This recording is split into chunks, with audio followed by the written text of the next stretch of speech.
नमस्कार दोस्तों, हम रविंद्र कुमार आर के Yadav super genius coaching basket. ध्यान देंगे, हम पिछले क्लास में सौरमंडल का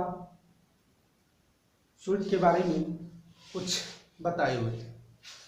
अब मैं सौरमंडल सोलर सिस्टम में बारी बारी से एक एक ग्रह, 8 ग्रह है हमारे सौरमंडल में। लेटेस्ट 8 ग्रह है, 8 प्लैनेट है। उसमें सबसे पहला ग्रह आता है बुध, जो सूर्य के सबसे नजदीक ग्रह है। क्या है? सूर्य के सबसे नजदीक ग्रह है। हम इसके बारे में, इसका इंग्लिश में, इससे related question bank, railway, SSC, other भी कॉम्पिटिटिव एग्जाम में भी पूछते हैं कि किस ग्रह को सबसे गर्म ग्रह कहा जाता है। तो आपका ऑप्शन होगा बुध। बुध इसलिए होगा क्योंकि ये सूर्य के सबसे नजदीकी ग्रह है। ठीक है, सूर्य के सबसे नजदीकी ग्रह है, इसीलिए बुध होगा गर्म ग्रह। इससे कुछ रिलेटेड पॉइंट जो इंपॉर्टेंट एग्जाम में पूछते हैं, एक बार नहीं 100 बार, एक सेट, दूसरे सेट, तीसरे सेट में इस प्रकार से मिलता ही रहता है क्वेश्चन। ध्यान देंगे, इससे पॉइंट रिलेटेड आता है। सूर्य का सबसे नजदीकी ग्रह कौन है? तो बुध ग्रह। और ये प्रथम ग्रह भी है। सूर्य से दूरी पर, सूर्य के चारों ओर चक्कर लगाते हैं। जितने भी ग्रह है, 8 ग्रह अलग अलग कक्षाओं में क्या करते हैं? चक्कर लगाते हैं। और प्रथम ग्रह कौन सा है? सूर्य, मतलब बुध। सूर्य जब निकलती है उससे पहले बुध ग्रह क्या होता है? 2 घंटा पहले निकलती है। सूर्य निकलने से दो घंटे पहले क्या करता है? दिखाई देता है। सबसे छोटा ग्रह, जब छोटा ग्रह होगा तो ऑटोमेटिक ये क्या होगा? हल्का ग्रह भी होगा। तो सबसे छोटा और हल्का ग्रह कौन है? ये क्वेश्चन एक बार, बहुत ही बार पूछा गया क्वेश्चन है। ये कहता है कि सबसे छोटा ग्रह कौन सा है? तो बुध है। और हल्का ग्रह भी कौन सा है? बुध है।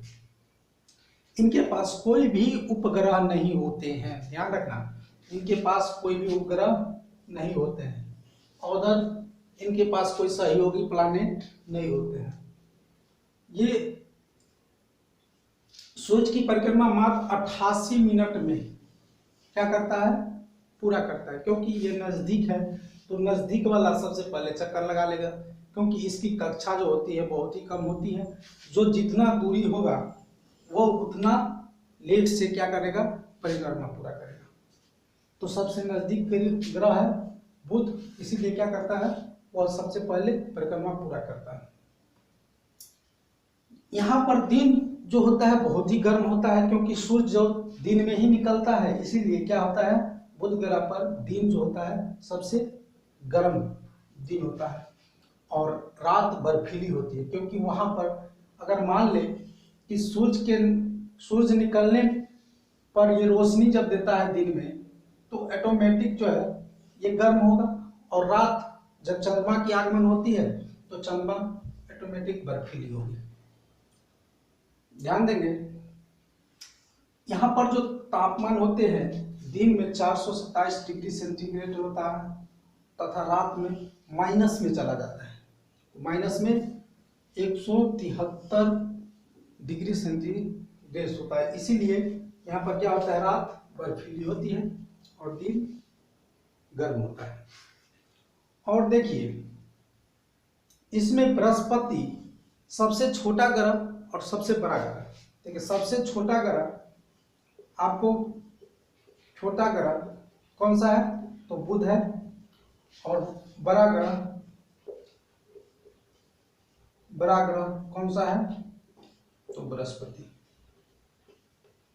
ध्यान देना कि कभी कभी क्वेश्चन पूछता है कि लाल ग्रह कौन सा है? लाल ग्रह, तो लाल ग्रह मंगल को बोला जाता है। और हरा ग्रह हरा ग्रह किसे कहा जाता है? तो वरुण को कहा जाता है, क्योंकि ये सबसे लास्ट में है, इसीलिए इसको हरा ग्रह कहलाते हैं। और उसमें क्वेश्चन भी पूछता है कि लेटा हुआ ग्रह किसे कहा जाता है? तो लेटा हुआ ग्रह अरुण को बोला जाता है, क्योंकि अपने कक्ष में क्या होता है, एक उल्टे तरह से रहता है। Thank you. अब जो अगले क्लास में हम मिलेंगे, इसके बाद शुक्र ग्रह को लेकर और उनके रिलेटेड क्वेश्चन को बताएंगे जो कॉम्पिटिटिव एग्जाम में पूछते हैं। तब तक हमारे चैनल को लाइक और सब्सक्राइब करेंगे और शेयर करने की काम जरूर करेंगे। Thank you.